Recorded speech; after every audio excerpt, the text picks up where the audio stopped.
Bonjour et bienvenue dans votre rendez-vous santé. Imaginez le quotidien d'une personne qui tremble. Tenir un verre, manger, s'habiller, se maquiller, écrire, taper sur un clavier, eh bien c'est ce que vivent les personnes atteintes de tremblements essentiels au quotidien. Et pour en savoir un peu plus sur ce handicap très peu connu et pourtant très répandu, j'ai le plaisir d'accueillir le professeur Emmanuel Apartis-Bourdieu. Bienvenue. Vous êtes neurologue, neurophysiologiste, spécialiste des mouvements anormaux à l'hôpital Saint-Antoine à Paris. Et Fabrice Barque, bienvenue. Merci. Vous êtes président de l'association APT et vous souffrez de tremblements essentiels depuis la naissance et nous y reviendrons. Alors tout d'abord, expliquez-nous un petit peu, professeur Apartis, ce qu'est le tremblement essentiel. Bonjour. Alors le tremblement essentiel, c'est une maladie neurologique et aussi une maladie génétique qui touche à peu près une personne sur 200 en France. Donc c'est une maladie. C'est le plus répandu des tremblements. C'est le tremblement le plus fréquent qui touche à peu près 300 000 personnes en France. Hommes, femmes, égalité. Alors, ça touche autant les hommes que les femmes et ça peut aussi toucher les enfants parce que c'est une maladie qui peut débuter dans l'enfance. C'est d'ailleurs, je crois que ça a commencé dès l'enfance. Hein. Vous nous raconterez ça tout à l'heure. Donc, le mécanisme, c'est quoi? On le connaît maintenant? Alors, on connaît le mécanisme du tremblement essentiel. En fait, j'ai dit c'est une maladie neurologique. C'est en fait lié à un oscillateur qui se trouve dans le cerveau, qui implique différentes régions du cerveau, dont le cervelet et le thalamus, et qui va envoyer des impulsions rythmiques inappropriées aux muscles et produire le tremblement. Et donc, vous avez dit que c'était génétique, donc on a, j'imagine, aussi des familles de trembleurs, je ne sais pas comment on dit. Ça touche quoi? Ça touche les membres supérieurs? Ça touche quoi? Alors, le tremblement essentiel touche principalement les mains, effectivement. Donc, donne un tremblement qui est absent au repos, contrairement au tremblement de la maladie de Parkinson, et qui va s'exprimer dès que dès que la personne veut faire un geste, et surtout si ce geste est précis ou dirigé vers quelque chose de compliqué à faire. Donc c'est un tremblement d'action, alors qu'on peut dire, pour le différencier du tremblement de Parkinson, qui lui est plutôt un tremblement de repos. Tout à fait, c'est la différence fondamentale entre ces deux types de maladies. D'accord, vous avez parlé des membres supérieurs, ça peut aussi toucher la tête. On peut aussi avoir des tremblements du chef. Oui, c'est comme ça qu'on l'appelle, effectivement. Ça peut toucher la tête et ça peut donner aussi même un tremblement de la voix. Donc avec des gens qui ont une voix qui tremble, ça doit être très difficile ça aussi à gérer. Et on arrive à compenser, un peu à traiter ces tremblements? Alors le tremblement de la voix, effectivement, il est très handicapant, notamment dans les relations sociales. Pour ce qui est du traitement du tremblement essentiel, d'une manière globale, il n'y a pas de traitement qui va permettre de guérir cette maladie. Ce sont des traitements symptomatiques qu'on va utiliser, principalement des médicaments, les bêta-bloqueurs en premier lieu, et puis des médicaments de la famille des antiépileptiques, mais qui finalement auront aussi des effets secondaires. Et dans les formes très sévères, on a la possibilité de faire de la chirurgie cérébrale.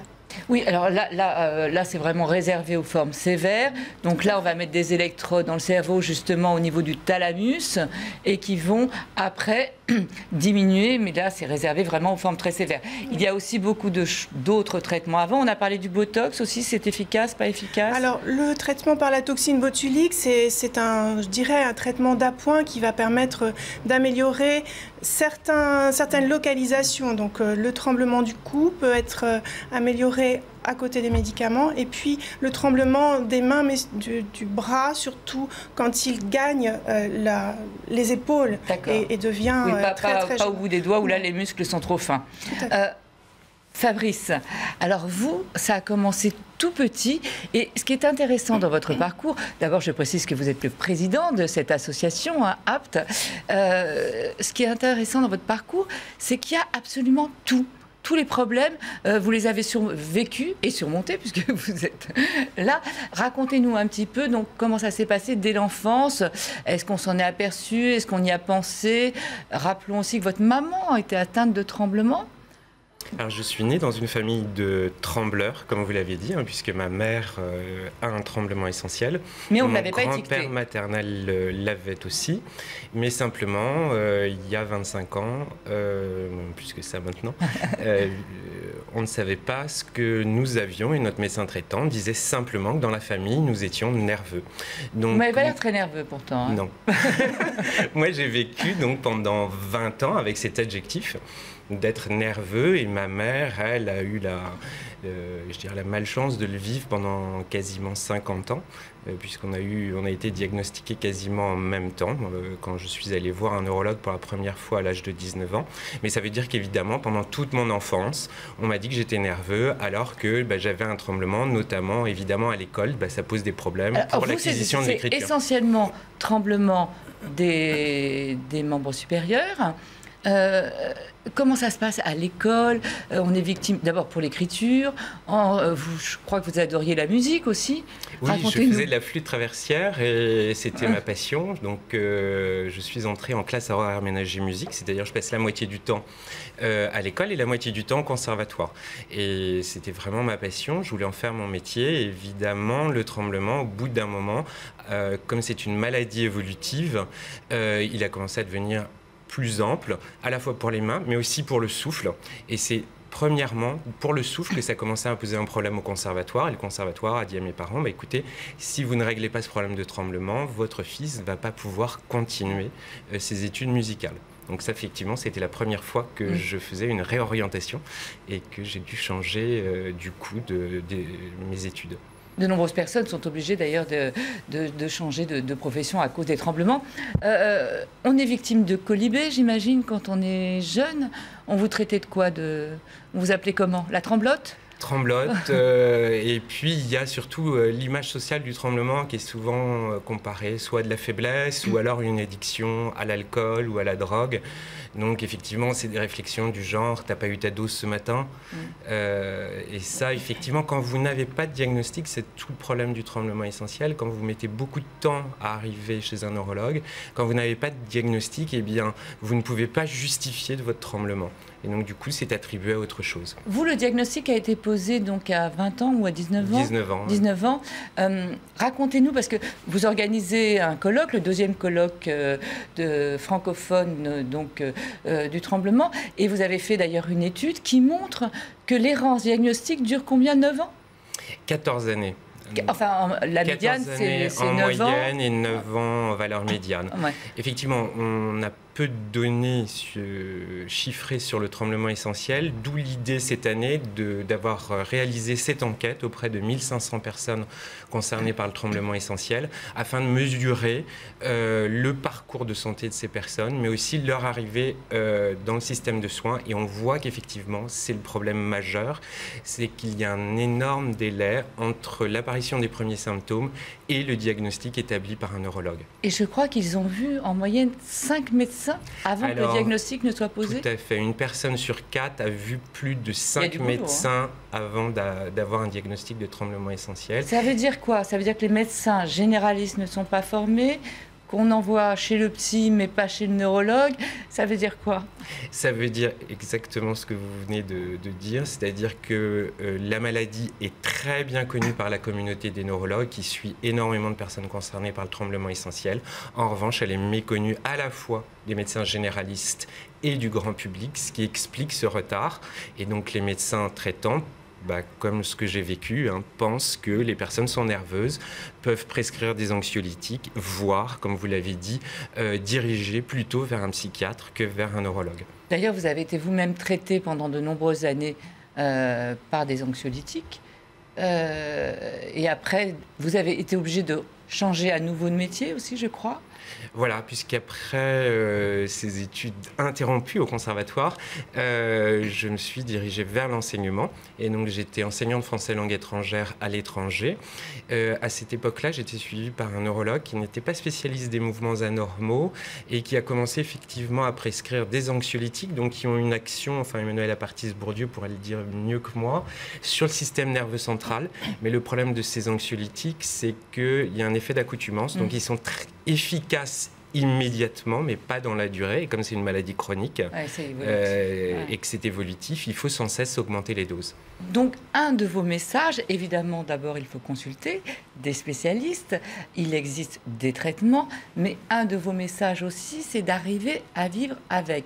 Alors, vous nous avez apporté des petits objets du quotidien Il faut apprendre à s'en servir. Il faut les connaître d'abord. L'intérêt de l'association APT. Alors montrez-nous par exemple, comment vous faites pour vous habiller, pour attacher un bouton. Je crois qu'il y a des petits... Pour attacher un bouton, par exemple, il y a des aides techniques comme cet enfile-bouton qui permet de passer le bouton, si j'y arrive correctement. Même sans trembler, je ne sais pas si j'y arriverai. Hein. Dans l'enfile-bouton. Voilà. Et qui permet de le passer. Donc... Le mieux, c'est peut-être une chemise sans bouton, non? Oui, mais quand on veut rester élégant. Il y a aussi... C'est amusant que vous disiez ça, parce que moi, je pense qu'il ne faut jamais renoncer à rien. Vous avez raison, vous avez raison. C'était une boutade. Effectivement, il y a des lignes de vêtements développées pour les personnes qui ont des difficultés motrices, donc notamment sans bouton. Comment on fait pour rentrer chez soi avec une clé? Alors en fait, comme l'a dit Emmanuel Apartis-Bourdieu, plus le geste dirigé est précis et plus le tremblement est ample. Donc par exemple, mettre une clé dans une serrure, c'est compliqué pour quelqu'un qui a un tremblement essentiel. Donc il y a des objets, plus l'objet est gros, plus l'objet est lourd et plus le tremblement va être amorti. Donc il y a des outils comme celui-ci qui permet d'avoir ces clés et de pouvoir même donc on insère la clé dans l'objet. On ne voit plus mon tremblement. Comment on fait pour boire, pour manger? Pour boire, alors ça je pense que beaucoup de gens connaissent, un système de pipettes, de verre à pipette qui permet évidemment de ne pas renverser et de porter le verre à sa bouche.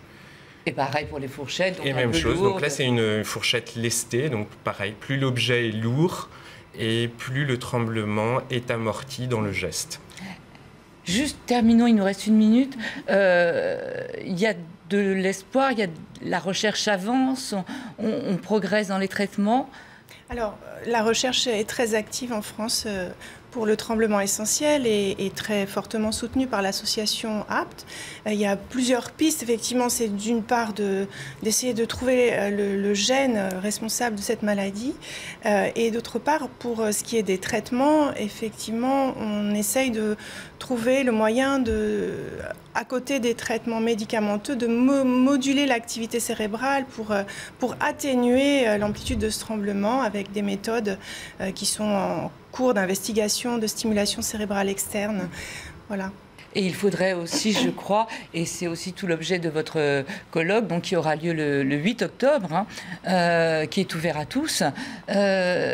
L'idée aussi, c'est de ne pas se sentir seul, parce que j'imagine qu'on est paumé quand on est comme ça, et d'être entouré. Et donc, n'hésitez pas à contacter l'association APT. Merci beaucoup à tous les deux d'en avoir parlé, car effectivement, c'est très peu connu et pourtant très fréquent. Et merci à vous de nous avoir suivis. Restez sur LCI. L'info continue.